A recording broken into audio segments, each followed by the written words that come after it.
Hello student, मैं सतीश पाल ST computer से आपका हार्दिक स्वागत करता हूं।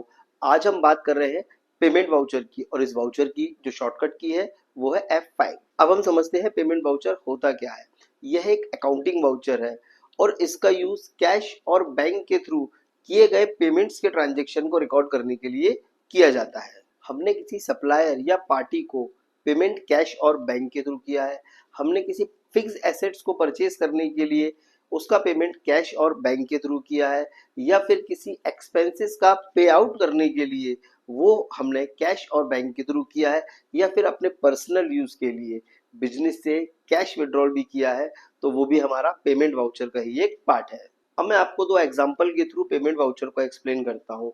मान लीजिए हमने सैलरी का भुगतान 5,000 रुपए कैश से किया है, तो उस कंडीशन में जो ट्रांजेक्शन होगा वो होगा salary account debit to cash account. और नेक्स्ट एग्जांपल, लेट सपोज हमने बिल्डिंग परचेज की है और उसका पे आउट हमने बाय चेक किया है, तो उस कंडीशन में जो ट्रांजेक्शन होगा वो आपका होगा building account debit to bank account. यहाँ पर एक बात ध्यान देने वाली बात है, आप इस ट्रांजेक्शन को ध्यान से समझिए।